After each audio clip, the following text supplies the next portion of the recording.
Good morning friends, welcome to another new blog.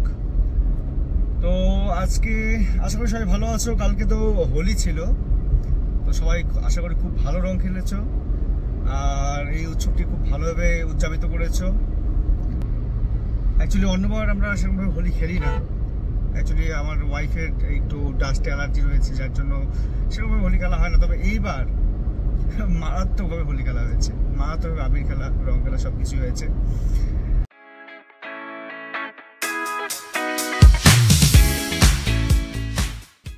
তো আজকে হচ্ছে সানডে, আর প্রত্যেক সানডে আমার দিনহাটা চেম্বার থাকে, দিনহাটা বউবাজারে। তো সেখানেই যাচ্ছি। তো যদি আপনাদের পরিচিত কেউ আমাকে দেখাতে চান তাহলে অবশ্যই দিনহাটার এই চেম্বারে আসতে পারেন, রোববার করে, শুধুমাত্র রোববার। আর বাদ বাকি দিন আমি ওই কোচবিহারেই থাকি। আমার চেম্বার হচ্ছে কোচবিহার গান্ধীগণিতে রয়েছে একটা, যেখানে আগের দিন আমাকে ওই নতুন বাড়ির যে ট্যুরটা দিলাম সেটাই আমার চেম্বার একটা। আর তার সঙ্গে সঙ্গে আমাদের পঞ্চরঙ্গী মোড়েও আরেকটা চেম্বার রয়েছে কোচবিহার, তো সেখানেও আপনি দেখাতে পারেন। আমরা গতকাল মানে হোলির দিন রাত্রি 7:30টার সময় গেছি হচ্ছে সিনেমা দেখতে। কী সিনেমা ছিল সেটা হচ্ছে সাবা। খুব ভালো সিনেমা, এবং আমাদের মানে ভারতীয় ইতিহাসে যেগুলোর কোনো নাম নেই, মানে কেন নাম নেই জানি না, বাট এগুলো অবশ্যই ভারতীয় ইতিহাসে বা আমাদের বইয়ে সেগুলো অবশ্যই দেওয়া উচিত, মানে আমাদের পাঠ্য বইয়ে দেওয়া উচিত।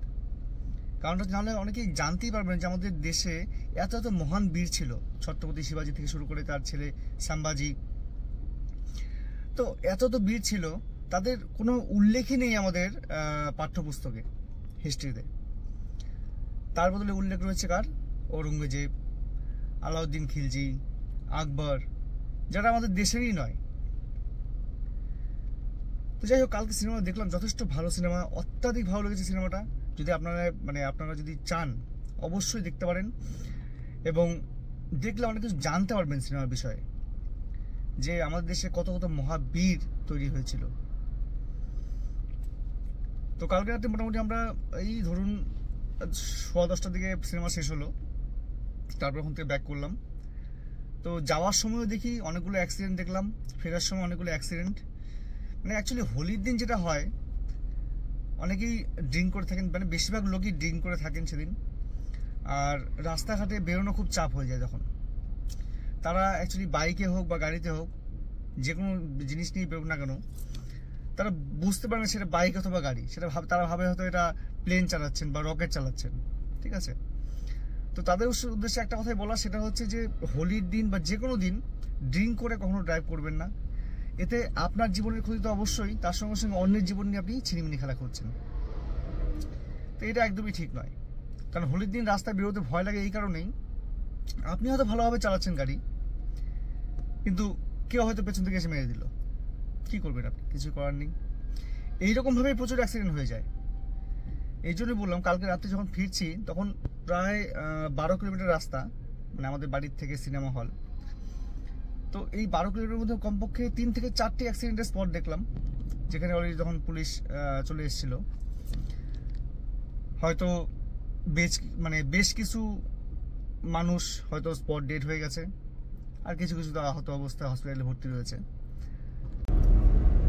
দিনহাটার যে চেম্বারটায় বসি, সেই দোকানটির নাম হচ্ছে লাইফলাইন আয়ুর্বেদ। তো সেখানকার কন্ট্যাক্ট ডিটেলস আমি ডেসক্রিপশনে দিয়ে দেবো। যদি আপনারা কখনো প্রয়োজন মনে করেন যে আমাকে দিনহাটাতে দেখাবেন, তাহলে অবশ্যই প্রত্যেক সানডে এখানে আমি বসি, আসতে পারেন।